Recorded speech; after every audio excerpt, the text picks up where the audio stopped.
Hi, Dr. McDonald, and welcome to the GI Health Summit. Thank you so much for being here. Chef AJ, it's a pleasure. Thanks for having me. Well, the pleasure is all mine.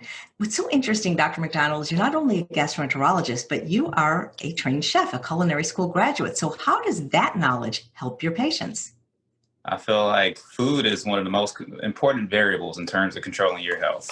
And for a doctor who wants to see his patients become healthy, helping people utilize food as a tool to improve their health is part of the skill set that we should have. And since that skill set wasn't taught to me in medical school, I had to seek additional training and I went to culinary school. And I think it was the best decision I've ever made in my life. That's terrific. So I can't wait to get into a recipe and talk about some food. I'm going to do some beans for you guys. And then I also want to talk about gut health and colon cancer and answer any questions you may have or some of your listeners may have. So let's get started because I'm excited. Absolutely. So how do you want to begin?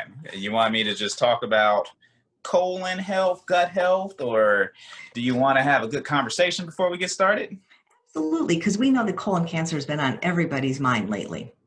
Yeah. So, with the unfortunate passing of Chadwick Boseman, it has been something that everyone has been talking about recently. I've been trying to figure out ways to really use this as an opportunity to educate people about colon cancer. So, people won't have to end up in a similar position where they're dying at a young age from colon cancer. So I'm a gastroenterologist. Part of my job, part of what I do on a day-to-day basis is really working to prevent people from getting colon cancer.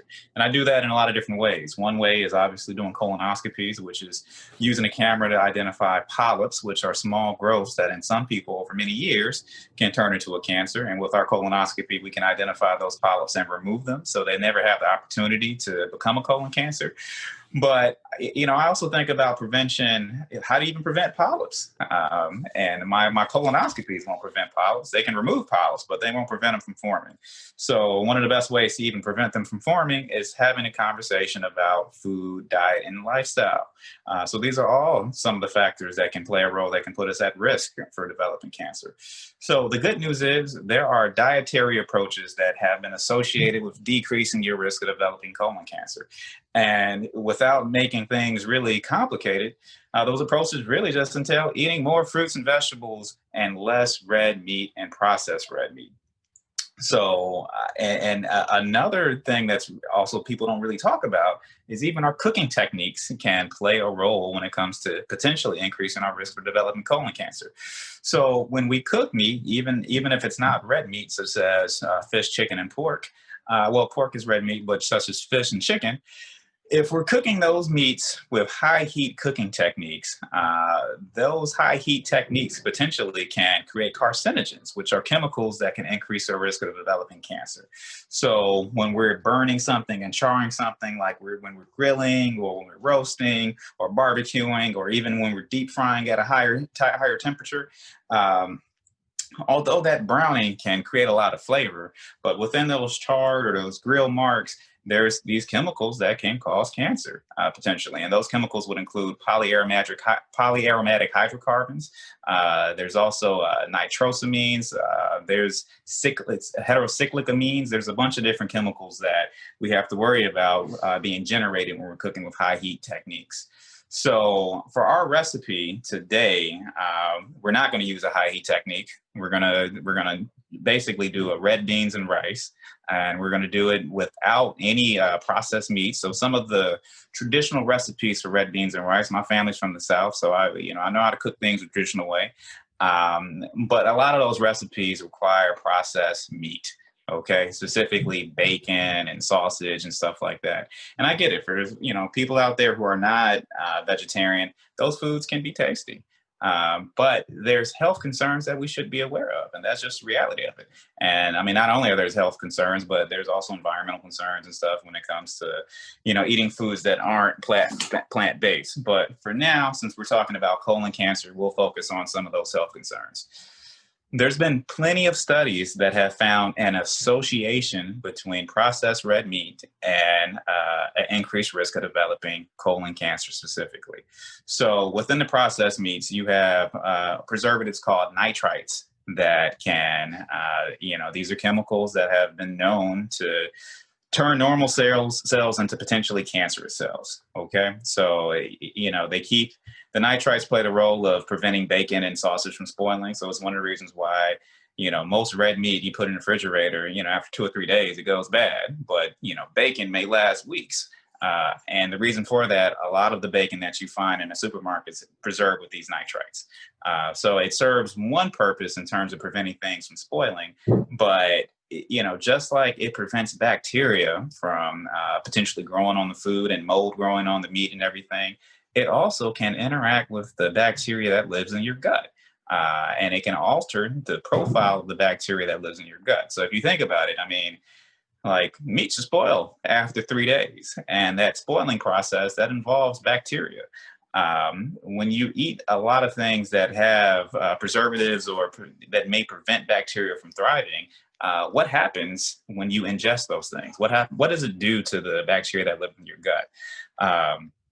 So the nitrites may have a negative role. And again, there's studies that have shown that there may be an increased risk of developing colon cancer in people who consume a lot of these processed meats. And, can we say that bacon causes cancer? So we don't have studies that are set up or designed to actually say that.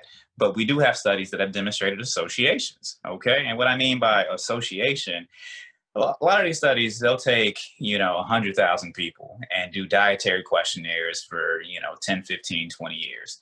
And they can keep track of how much bacon people are eating, at least based upon what they report. And they'll also keep track of, who's developing certain conditions. So they can see all the folks who develop colon cancer and then look back at their dietary questionnaires and start running statistics and say, well, you know what? A lot of people who had colon cancer appear to eat more bacon than people who didn't have colon cancer. So we're not saying that, bacon causes cancer, but it may play a role based upon the information that we do have. So I think that's something that people should be aware of. And it's not just bacon. Again, it's the processed red meats, which include deli meats. So oftentimes people think, these turkey sandwiches and, a lot of the deli sandwiches are super duper healthy. They're even marketed as being healthy. They are processed foods, just like bacon. And although they may not necessarily be high in calories, I still would be concerned about the possible negative health impacts they have on our bodies. Chadwick Boseman developed colon cancer at an age much lower than even it is recommended to have a colonoscopy. Yeah, and that is true. And unfortunately, this is something that I've seen. So I've seen plenty of people under the age of 40 get diagnosed with colon cancer. And we also know that in general, the rates of colon cancer they're actually increasing in a younger population, a population younger than the age of 50. So for people over the age of 50, colon cancer is actually decreasing. I feel like we, in general, in terms of medicine or public health, we've done a pretty decent job of getting information out there about the importance of getting colon cancer screening, which could include colonoscopy or stool tests. But for the younger generation, we haven't really done a good job of reaching people under the age of 50. And primarily because, most people aren't thinking about colon cancer screening at the age of 50. However, if people develop symptoms of colon cancer, a lot of people don't know what those symptoms are. And I think we definitely need to do a better job of explaining some of those symptoms and making people aware, primarily because when those symptoms develop, it does not necessarily mean you have cancer. It could mean that you have a precursor to cancer, or if there is a cancer, it could be a cancer that's treatable as opposed to something that is potentially deadly. So early detection is always a good thing. And I know a lot of people are afraid to have colonoscopies and stuff like that. I get it. It's just the thought of it does not sound comfortable. That's not, most people just don't want to sign up to have a physician take a look inside of their colon. It just does not sound like a normal thing that happens on a day-to-day basis. However, when people are developing symptoms, it's very important that we get to the bottom line, the bottom of what's potentially causing some of those symptoms. And a colonoscopy is definitely one way to do it. There's other alternatives, but colonoscopy is probably the most common way. Other than just like noticing blood in your stool, are there other symptoms that people should be on the lookout for, regardless of their age? Yeah, so I would say blood is probably the most important symptom that should encourage someone to have a conversation with their physician. You see blood in your stool, that does not mean you have colon cancer. So I don't want everyone, looking in the toilet and then seeing blood in the stool and freaking out saying, oh my God, it's cancer. I'm just saying it is a symptom that warrants a conversation with a physician.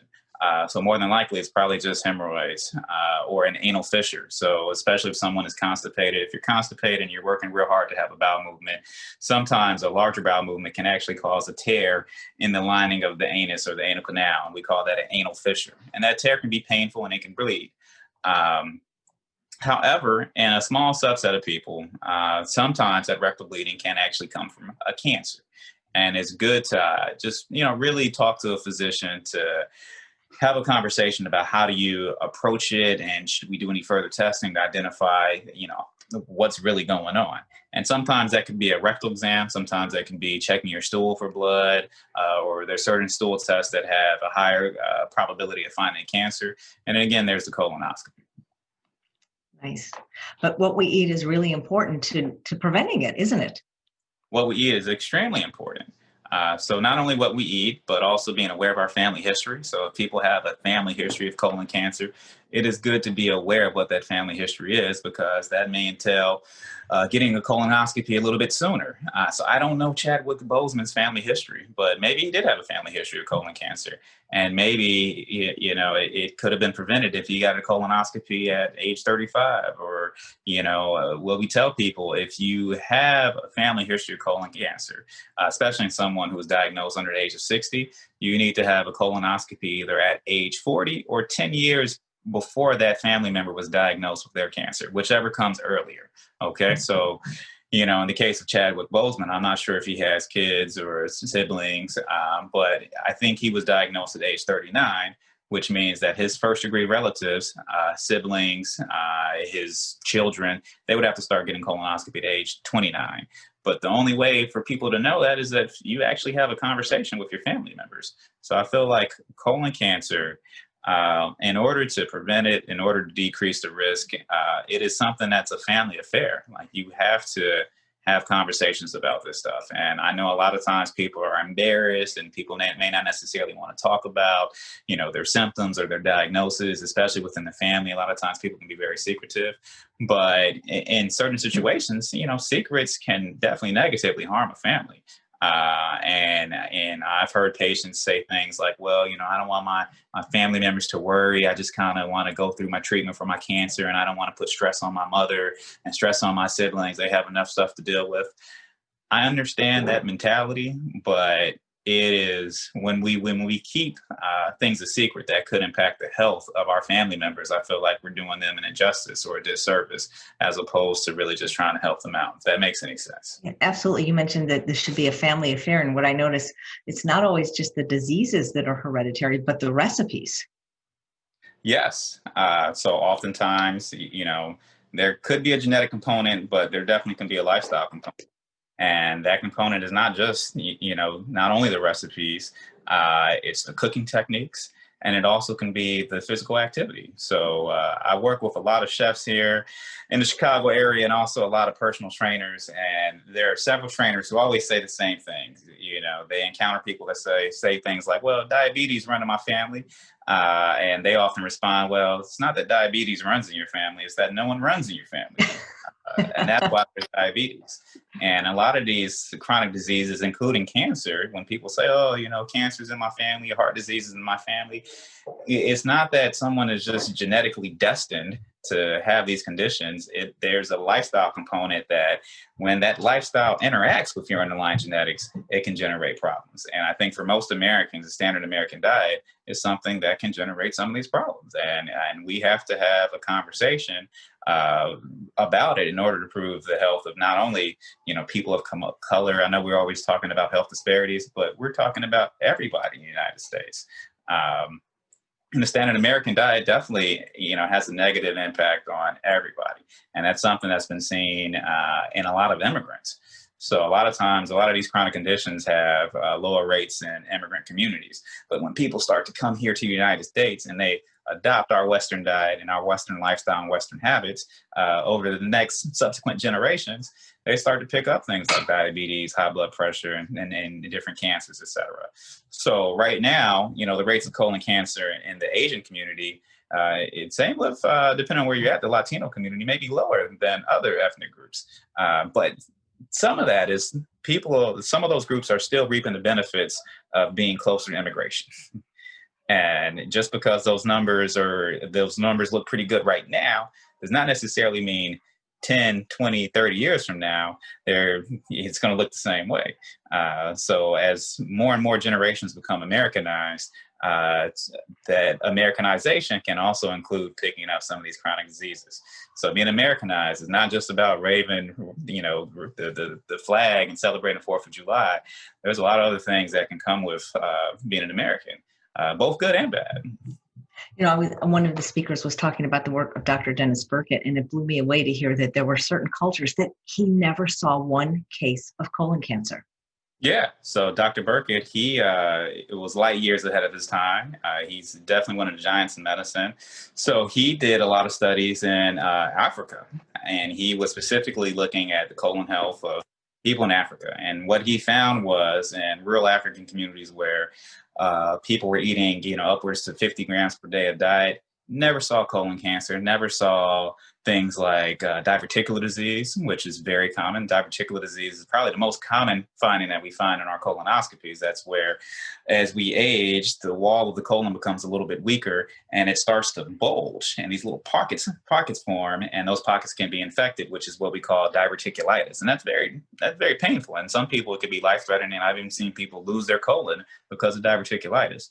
But Dr. Burkitt, in these societies that ate diets that are rich in fiber, he never saw diverticular disease. So there was no such thing as people losing their colon because everyone's eating fiber. But here in the United States, on this standard American diet that's so low in fiber, it's a problem. There's literally people who are losing their colon because they're not ingesting enough fiber.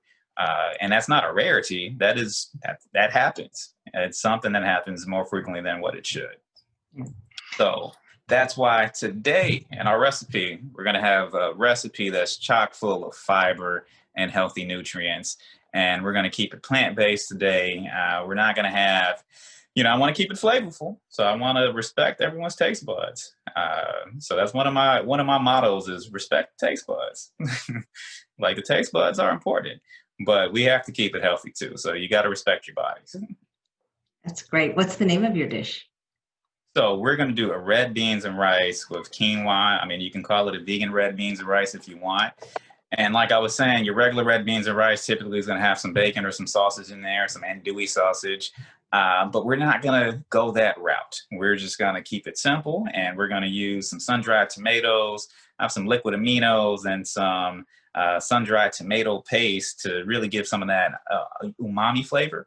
And then I also have some dried mushrooms here that are soaking, and we can even use some of the liquid from the dried mushrooms to provide some of that umami flavor. So umami is really the flavor that we get from eating meat. You don't have to eat meat to actually get that umami flavor. And it does make things tasty. It adds just a whole nother flavor for profile. So again, part of my motto is respect the taste buds. So out of respect for my taste buds, I'm going to add some umami. I'm going to try to keep everything pretty low on salt. And I feel like one of the ways to keep your salt intake down is really boosting up some of the other flavors where you don't need the salt. Because everything is just so flavorful, your tongue is going to be happy even if you don't put a lot of salt in there. Great. I can't wait. Okay. So should we get into it? You bet. Okay. So right now I have everything set up. Okay. So I don't know if you can see here. I have my mise en place all ready to go. And I am just going to grab my camera here and flip things around. Okay. All right. So can you see all this right here? Yeah. And mise en place is such a great thing. If you want to explain what that is in case people aren't chefs, if they can do it anyway.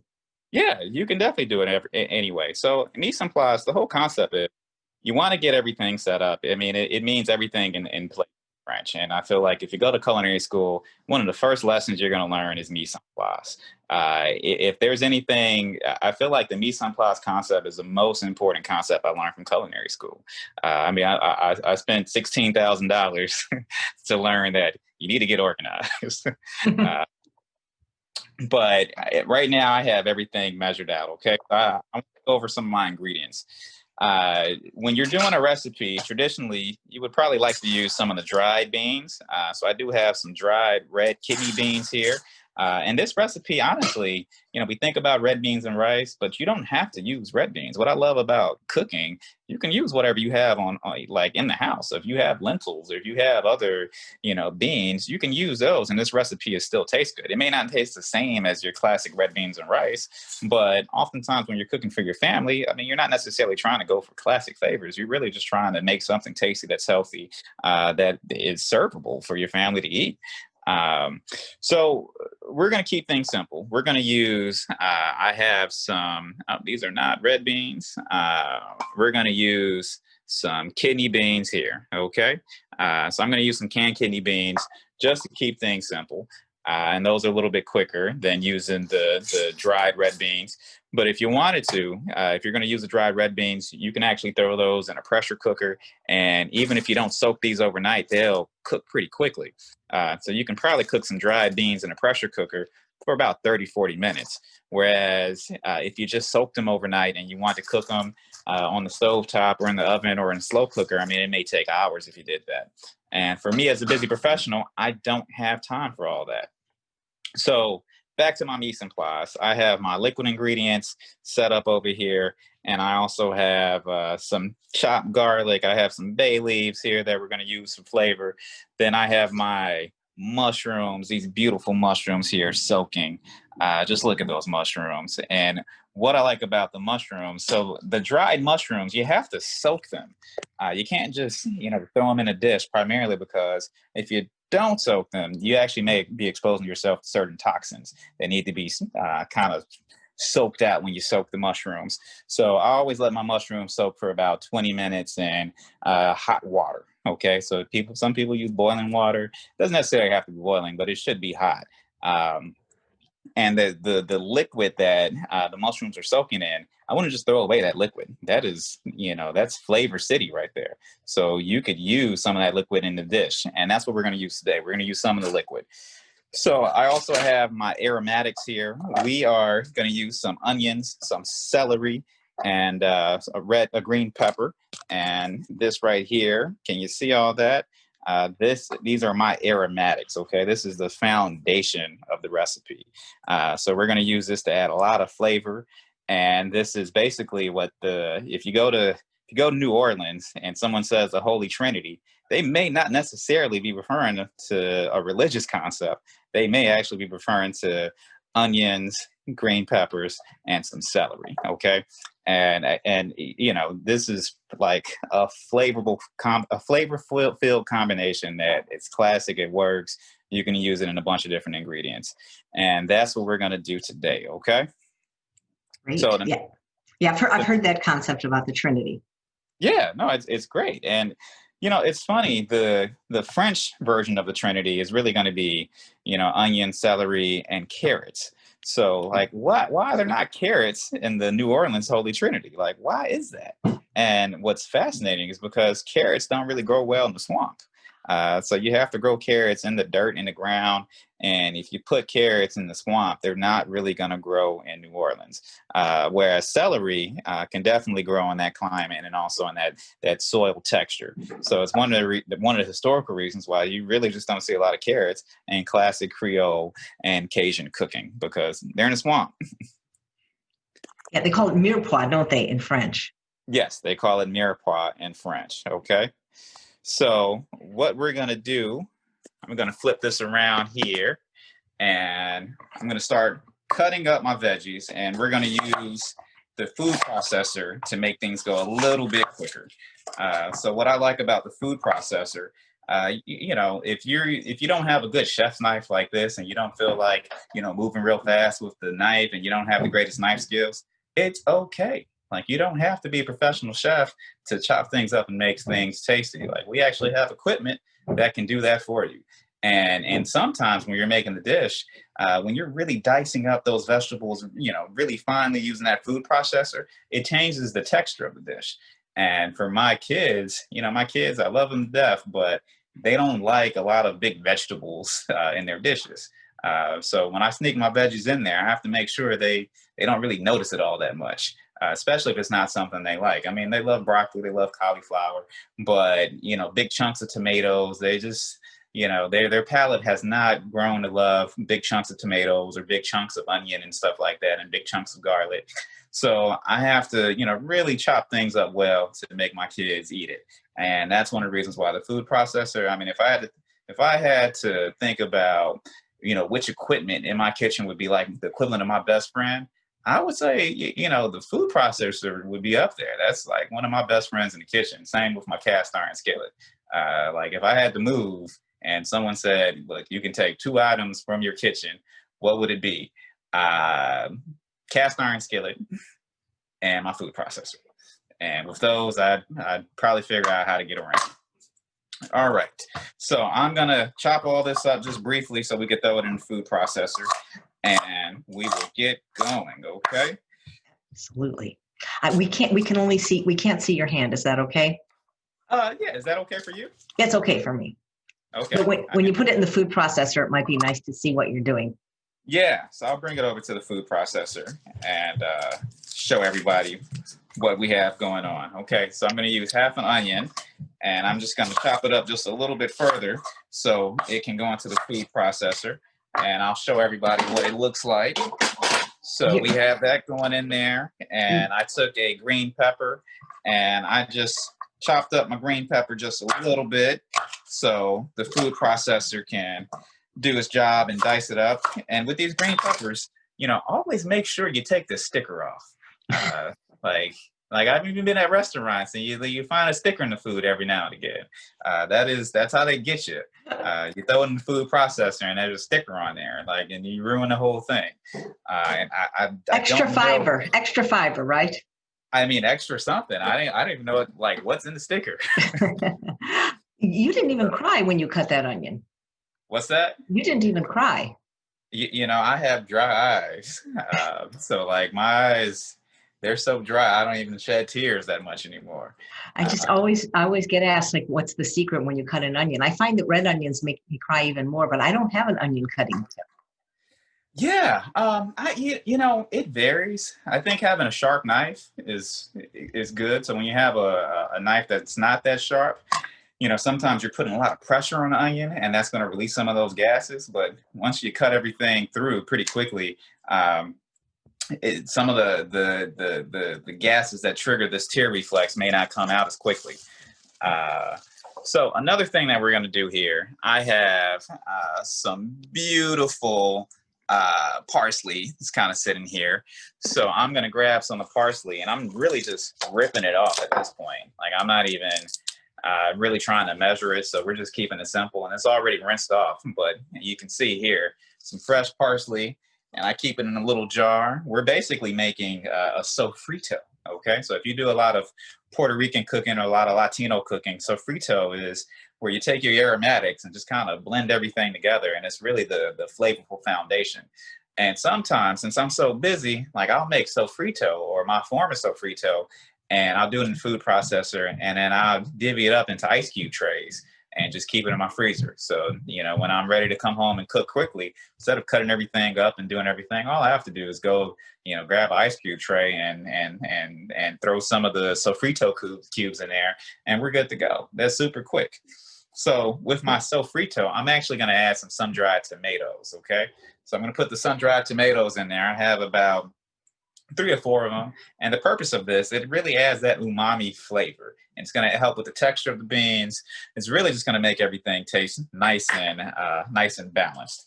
So I also have some garlic here. So it's about, I would say, 3 cloves of garlic. They're already chopped up. I'm going to throw it in there too, okay? So I got pretty much all my ingredients in there. We're gonna come over here. Let me grab a towel. So I'll turn this around and I will let you all see what we have going on, okay? So we're gonna come over here to the food processor. I am going to grab my lid. See all the ingredients just kind of in here. I already had my food processor set up, so I had my blade in there. We're ready to go. You want to make sure your blade is already in there before you start throwing any ingredients in there, because sometimes if the blade's not in, it just gets, now you have to stick your hand in there and get everything situated. So I should be good to go. Make sure I'm nice and locked. And then we're going to pulse it initially, but I'm just going to let it go for a second.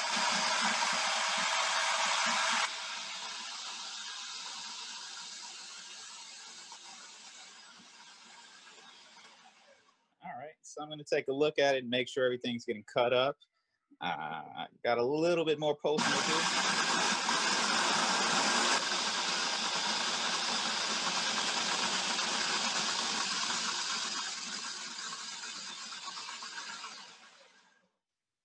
All right. That looks like a very nice food processor. Yeah, so this is a Cuisinart. So a Cuisinart food processor.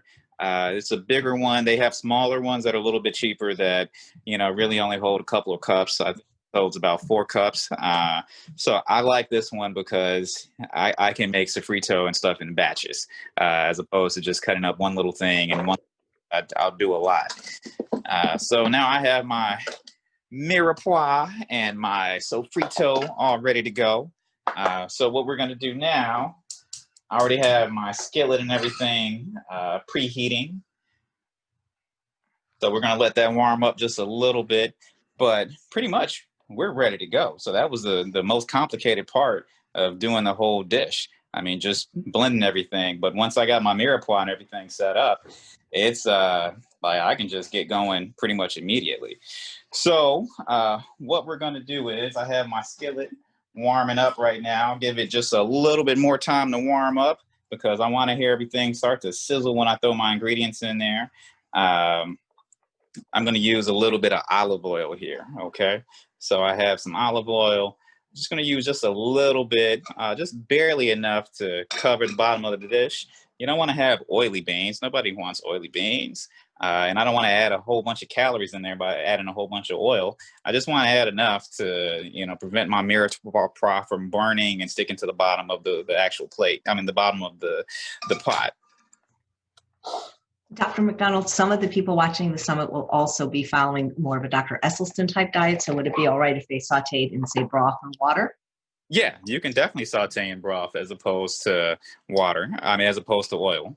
So there's a lot of different options. I mean, oil, hands down, is not necessary. There's definitely different camps out there. But for people who are doing a whole foods, plant-based diet where they're really minimizing their oil exposure, you can do water, you can do veggie broth, you can do even the reserved liquid from our mushrooms. There's a lot of different options to, keep the vegetables and everything from sticking to your skillet or your pot. Okay. And I have a question about the green pepper. My understanding is that green bell peppers are unripe. And I've talked to people who, for some reason, get a little bit of digestive upset from the green ones, but not from the red ones. Could you use a red one? Yeah, you can definitely use a red one. So, the Trinity, I just use a pepper, and it doesn't have to be green. It can be red. Traditionally, you'll probably more see green peppers as opposed to red peppers in New Orleans cooking, but you can use green, yellow, orange peppers, whatever pepper you would like, and it's still going to have a relatively similar flavor profile. All right. So now we are going to put our mirepoix in here. All right. That's the sound of flavor. That is the sound of flavor. Okay. So I have it going here and I use a nice little bamboo utensil here just to spread everything around. So you want to barely hear a sound. Like you don't want to hear a loud sound with everything sizzling because you're going to burn your mirepoix, but you don't necessarily want to hear silence. So I like hearing just a little bit of sound and I'm going to let this cook just to let flavor build. Okay. So the longer this cooks, the more flavor you're going to have. Okay. So if you just cook it for a little bit, still get some flavor, but if you cook it for a little bit longer where it's not burning, you don't want to burn it. If it burns, you're going to get a bitter flavor that's kind of nasty, and it's going to throw off the flavor of the whole dish. But I really just wanted to cook just a little bit. Now, the cool thing about using the food processor, if you're in a rush and you don't want this to cook a little bit longer, the fact that you process and everything, process all the food and chop it up so finely, you're still going to get a lot of flavor, even if you don't let it cook for an extended period of time. But most dishes require that you cook your mirepoix for like 5 minutes or so, just until the onions and everything are nice and softened. But again, when you're using that food processor, it'll be easier to soften everything up. So it doesn't really take a whole lot of time, okay? So what we're going to do now, we are going to add, so some people like to add a little bit of salt at this stage. If you're trying to avoid salt, because you have high blood pressure, or you're worried about blood pressure, by all means, you don't have to do that. If you wanted to add just a little bit, sometimes when the mirepoix is cooking, that's a good opportunity to just add a little bit of seasoning and flavor. So we're going to throw just a little tiny bit in there. I mean, barely even a pinch. And that's really just to bring out some of the flavor in the onions. So we'll let that cook a little bit. And now we can add some of our liquid ingredients, okay? So what do we have here? I have my sun-dried tomato. That's going to give us some nice flavor. I also have a little bit of liquid aminos, okay? So this is one of the reasons why you don't need a lot of salt, because the liquid aminos is already going to have a little bit of salt in there. So for people who are very salt sensitive, I mean, there's forms of liquid aminos that don't have a lot of sodium in there. And you could skip this step altogether. So I think you should be cognizant about your own health history and how some of these foods can impact your body. So yes, liquid aminos have amino acids in there, and they may have their own separate health benefits, but it still has sodium. Okay, so if you just had a stroke and your blood pressure goes high, this may not necessarily be the best thing for you. But for people who are normal tensive, and especially if you're eating a plant-based diet that has a lot of vegetables that may decrease your blood pressure, I wouldn't be worried too much about it. I just wouldn't want to use a lot of it, because, it will make your dish a little bit too salty. Okay. So we have, maybe about a couple of teaspoons in here. Okay. So we're going to throw that in there. And another source of umami flavor is going to be Worcestershire sauce. Okay. So I have a plant-based Worcestershire sauce here that does not have any anchovies. So some of the Worcestershire sauce typically may have anchovies in it. If people want to be completely vegan, you need to look at the back of those ingredients to make sure you know what you're dealing with. If you're, one of the pescatarians and you don't necessarily care if you're eating, fish or something, that may be okay. But for those vegans who really want to be strictly vegan, be aware, Worcestershire sauce, it can be a sneaky source of fish, okay? So we're going to throw that in there. This is about a half cup, okay? Not a half cup. That's about a fourth cup. All right. So everything is coming together. So I'm smelling the aroma right now. I mean, it smells so good. Just looking at it reminds me of being in New Orleans. Do you ever make this for your family, this dish, or for your patients when you are able to do your cooking classes? Yeah, so I've done this for a cooking class, and a lot of people love it. So, I'm at the University of Chicago. I'm on the South Side, and a lot of people who come to my cooking classes are African American. So I spend a lot of time trying to figure out how to make kind of traditional Southern style dishes healthier. So I really want to, meet people where they are. So I have to figure out how to take something that's familiar, put a healthy twist on it, yet still have the flavor and the taste profile that people can have grown to learn and love. So this is definitely one of the dishes that I do for some of my cooking demonstrations. And, I like using the option of doing the dried beans versus canned beans, because, a lot of people have different resources. So not everyone has an Instapot, or not everyone has a pressure cooker, and not everyone has time to, cook beans the traditional way. So it is okay to use kidney beans that are in a can, especially if you're using low sodium ones. So we have everything going, and now I'm going to add a little bit more flavor. Okay. So we're going to throw our sun-dried tomato paste in there. Do you have to use sun-dried tomato paste? No, you don't. You can use regular tomato paste. But I like doing the sun-dried tomato paste because there's something about the sun-dried Hmm. tomato that adds. Absolutely. Where do you get sun-dried tomato paste? I haven't seen it.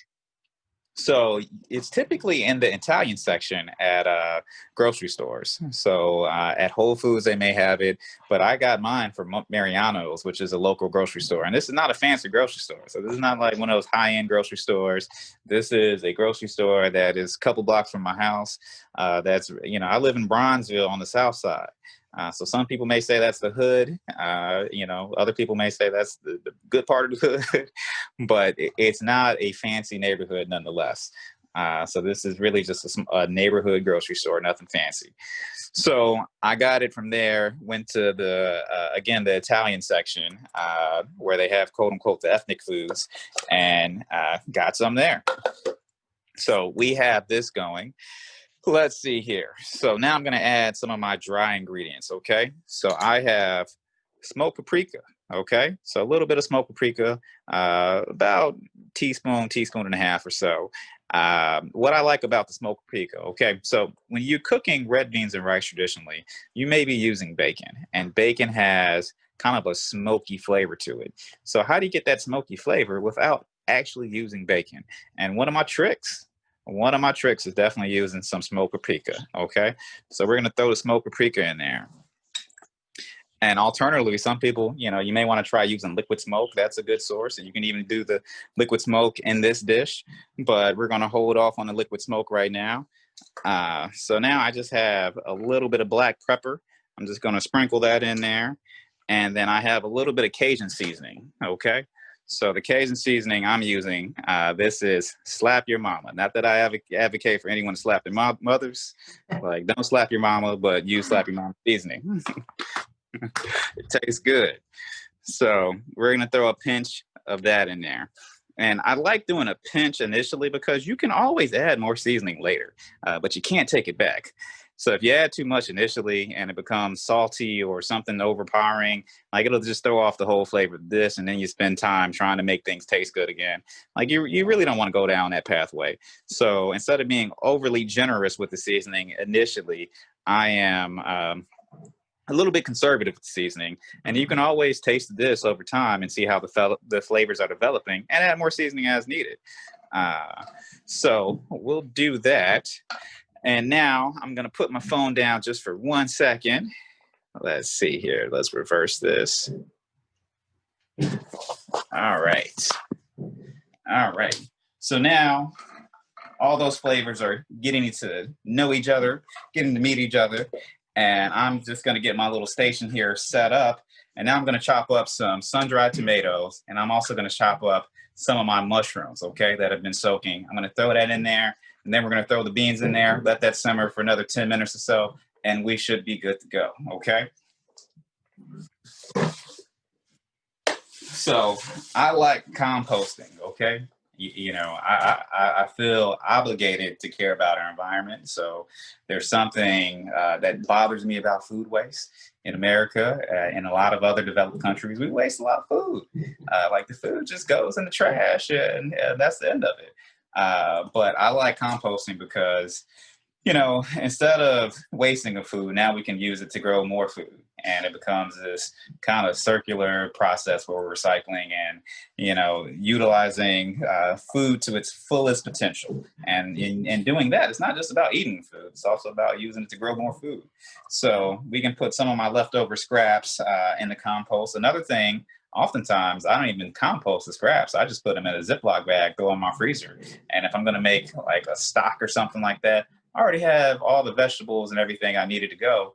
And I just have to, throw those scraps in, a pot and add some water, and we're good to go. So we are going to put these aside for now.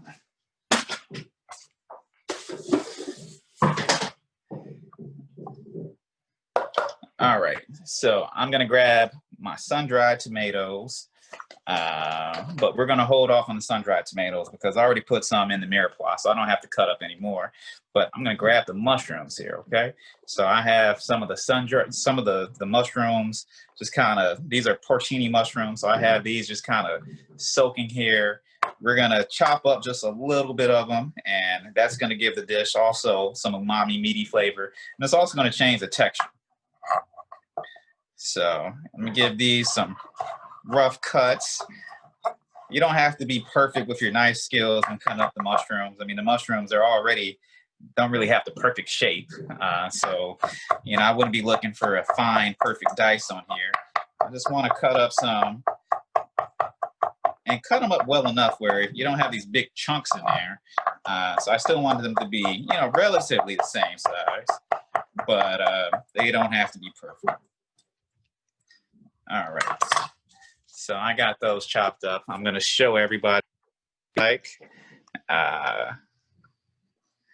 Let's see here. All right.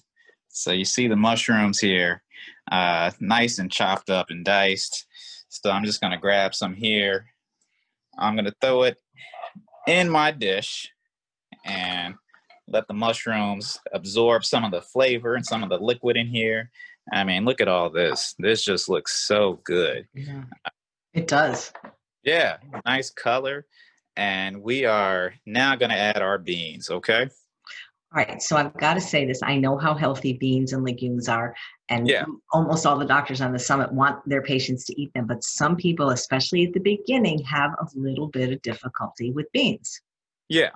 So, you know, it really depends on what problems you're experiencing. So if you have issues with gas and bloating, the beans definitely can trigger some gas and bloating.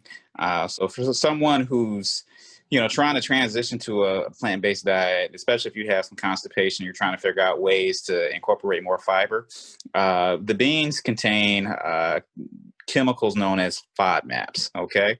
So FODMAPs, that's the acronym, stands for fermentable oligosaccharides, disaccharides, monosaccharides, and polyols.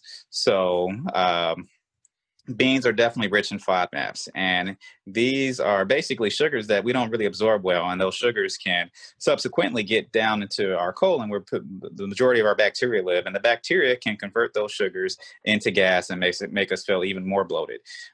So does that mean that we shouldn't eat beans at all? No. Does that mean people who have digestive issues should not eat beans? No. It just means that you have to give your gut bacteria time to get accustomed to eating some of these beans, especially if you haven't been doing it for a long period of time, which again, for the average American, we just haven't been eating a lot of fiber. Now, another thing that's reasonable to talk about beans is there's a lot of information on the internet saying that beans are just terrible because they have lectins.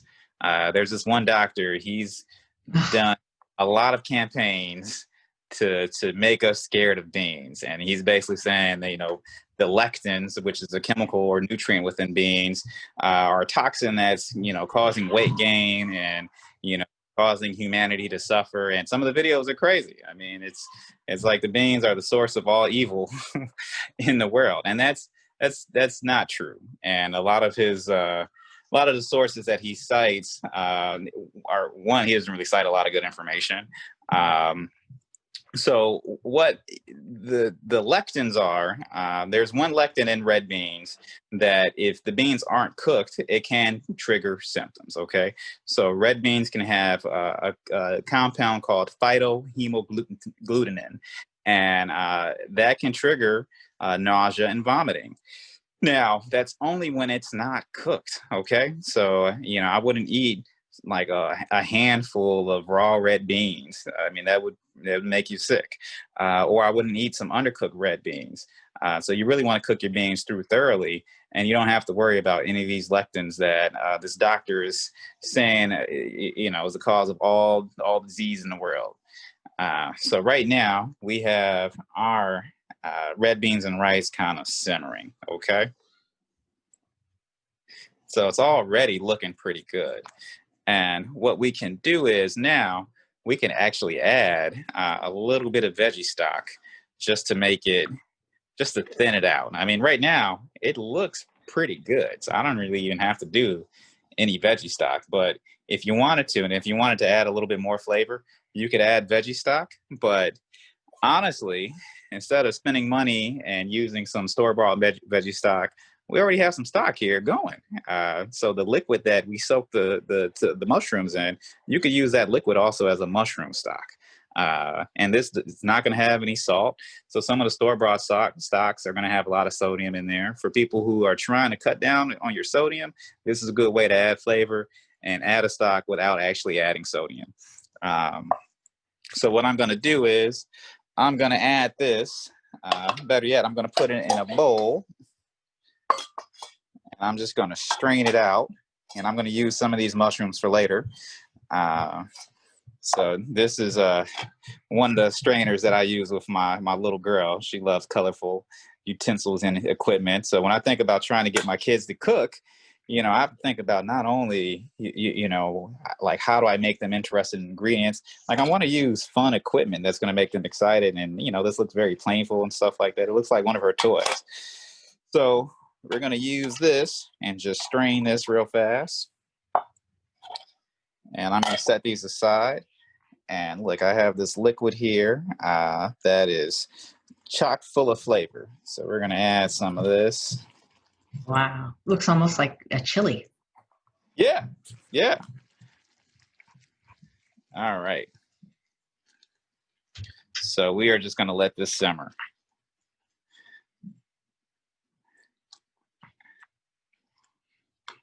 Is red beans and rice traditionally a hot dish? Hot like heat hot, but like spicy hot?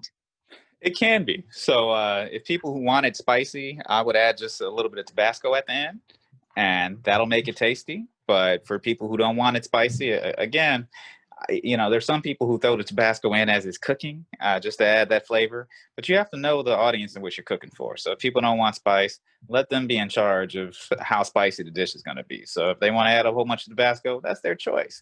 But at least give them that choice. When you serve somebody something super duper spicy, you already made the choice for them. So in my family, I'm cooking for myself, but I also have my wife and 3 kids. So I have to respect the flavor profiles of 4 other people. And my oldest son, he likes spicy stuff, but everybody else, they're kind of like, they're not really the biggest fan of spice. I'm probably in my household the biggest fan of spicy stuff. So it was up to me. I'd be dumping, the whole bottle of Tabasco and keeping it really spicy. Now, in terms of gut health, that's also something worth talking about.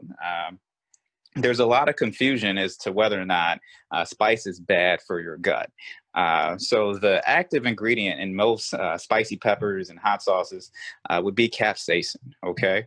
So capsaicin does have anti-inflammatory properties. So it can, in some ways, be helpful for certain gut issues. It can decrease inflammation. However, there are a couple different studies. I actually wrote a good article on my blog a little while ago that really talked about is spicy foods good for you or bad for you. So there's definitely some health benefits to spicy foods, but there have been some studies that have shown that if people have Crohn's disease, certain people with Crohn's disease, the spicy foods can trigger flares, and maybe even people with irritable bowel syndrome, you can be a little bit sensitive to spicy foods. So everyone's body is a little bit different. So I would say if you know that spicy foods give you symptoms, then maybe you should hold off on doing a lot of spicy foods. But for some people who are like, I do spicy foods and feel fine, then I really wouldn't worry about it too much. For people who have ulcers, the spicy foods could potentially trigger some of the ulcer pain. And then there's a study that shows that spicy foods can also trigger symptoms for anal fissures. So for people who have rectal bleeding, who have anal fissures as a source of the rectal bleeding, those fissures can be painful. The capsaicin, the actual spice, we don't absorb all of it. So some of that spice actually gets down into our stool. And when you have a bowel movement and the bowel movement, if it contains some of the capsaicin that's in the food, and when that capsaicin goes by that anal fissure, that's going to be painful. That's almost like pouring Tabasco on an open wound, like it's going to hurt. There's another myth out there that spicy foods cause hemorrhoids. Spicy foods do not cause hemorrhoids. So that's not true. But I think the reason why that myth came to exist is that spicy foods can irritate anal fissures. So mistakenly, people thought that when they experienced some burning down below, it was a hemorrhoid forming. It was an anal fissure that was already there. And the spicy foods was just, it just brought that to your attention. Thank you. All right. So we have this cooking and it already smells good. Now, this is when you want to start tasting your dish and see if you want to adjust some of the flavors. Okay. And when you do that, make sure you're not, licking the spoon and putting the spoon back in, because that would not be good for the gut health of all the people you're trying to feed.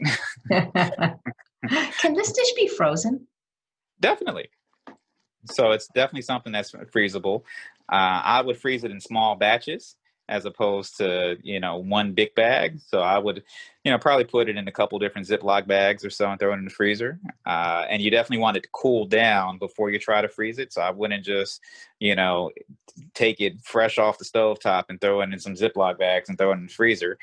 You want it to be relatively cool before you actually put stuff in the freezer, because if it's still hot and you throw it in the freezer, it's going to affect the temperature of the freezer, and it's going to, freeze a lot slower than if you just had it cool down before.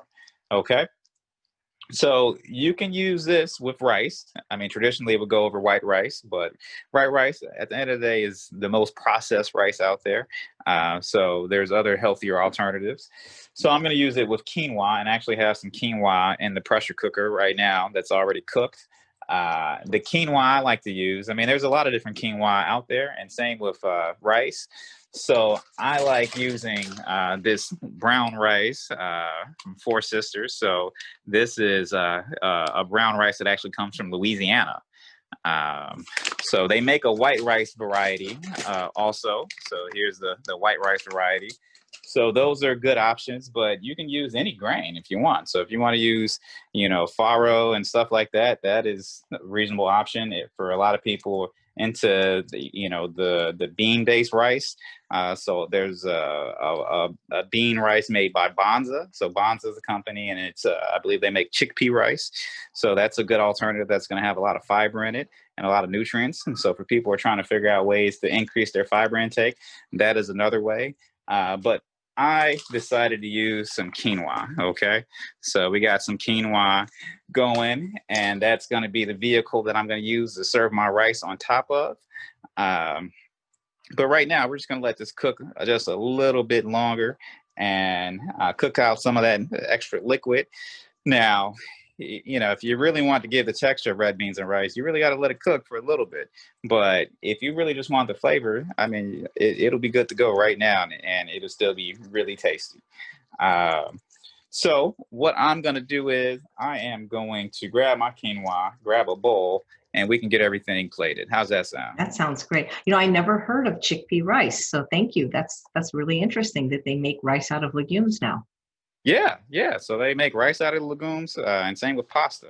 Yeah, I knew about the pasta, but I never heard about the rice. You mentioned how white rice is the most processed. Then why the heck is it the best tasting? But, I notice a lot of times when people have GI problems and have flare, they say that white rice is just one of the few things they can eat. It just always seems to feel good in their gut. Well, it's easily digested. Okay, so it's the whole of the white rice has been removed. So it's to make white rice white. It's already partially broken down and digested, so people can absorb it easily, and it's not really gonna trigger a whole lot of symptoms. So if you think about the brat diet and stuff like that, rice has been a part of that diet for years. However, health is more than just avoiding symptoms. So oftentimes, when people have bloating and stuff like that, it's not because the food isn't healthy. It's because people are just really not prepared to handle the impacts of the health benefits of the food itself. So, your brown rice is going to have way more nutrients and way more fiber. And way more just health benefits overall for your gut, regardless of experiencing symptoms. But again, people really have to be ready to take in all that fiber. So ultimately, if you're trying to decrease your risk of developing colon cancer, you really have to eat foods that are rich in fiber. And unfortunately, the white rice is just not going to fit the bill. But rice is a staple.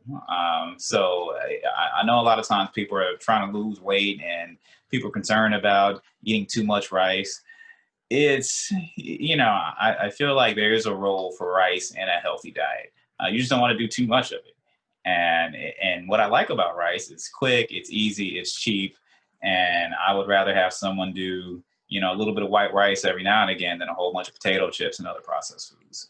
Absolutely. I love what you said, though. Health is about more than just avoiding symptoms. Yeah.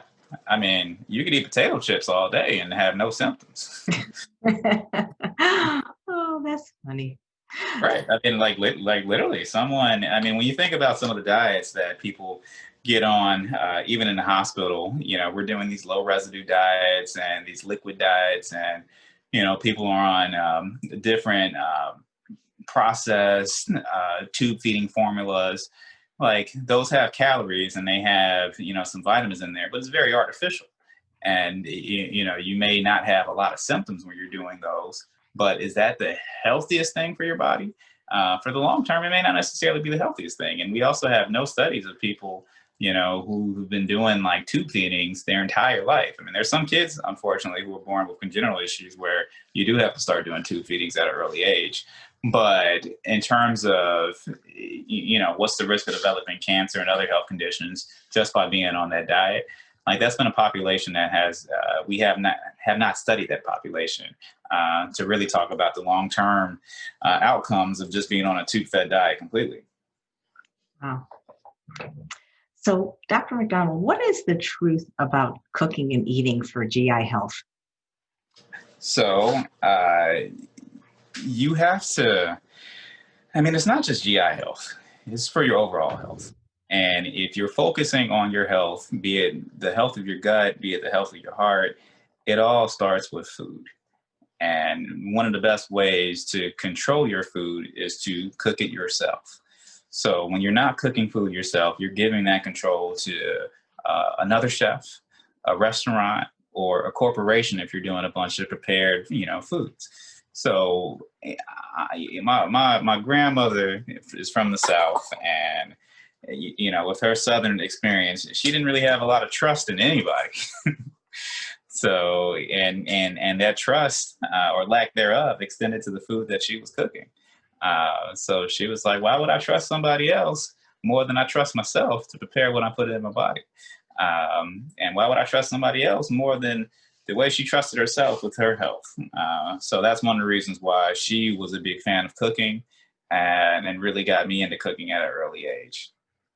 So I tell all my patients that, cooking is really fundamental if you're trying to be healthy. And I see a lot of people, unfortunately, who don't understand that concept. And in my weight management clinic, I'll see some guys, some older men who are trying to lose weight, and their significant other partner may do all the cooking.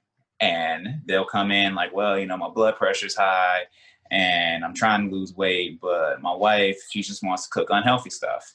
And I'm like, well, why don't you cook for yourself? Or why don't you ask them to cook something differently? Well, they just want to cook whatever they like cooking, whatever they know how to cooking, and I'm stuck eating it.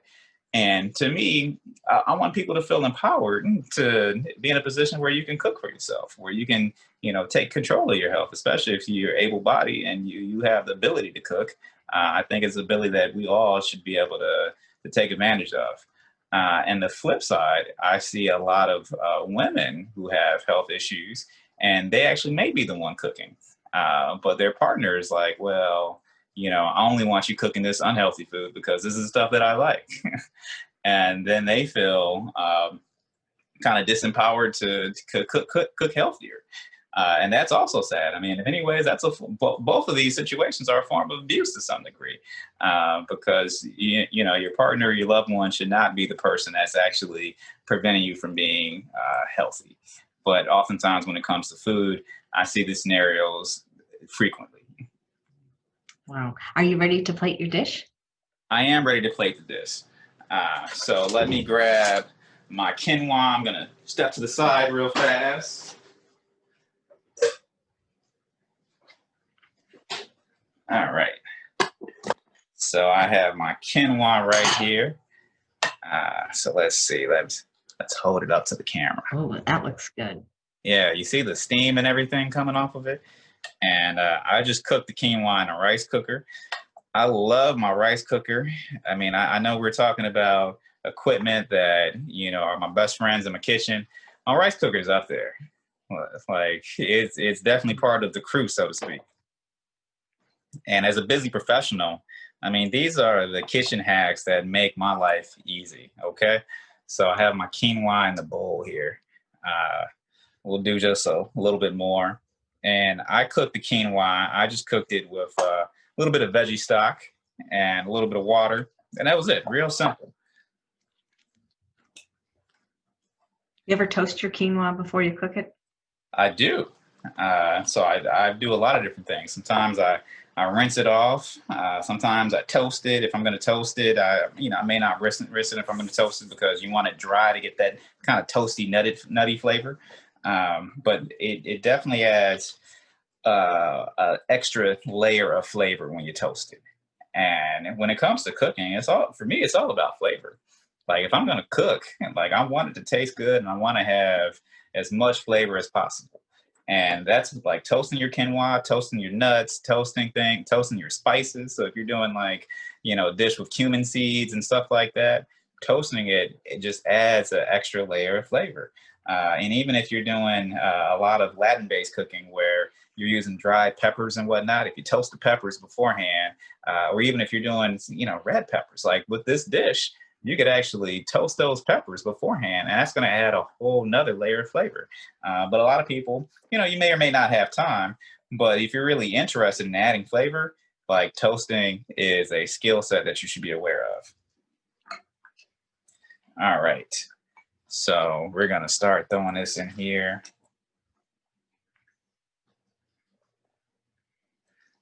All right.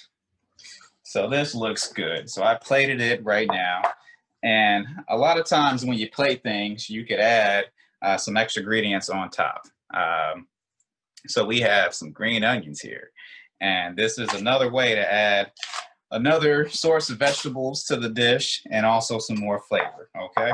So I'm going to quickly just give a nice little rough chop to the green onions.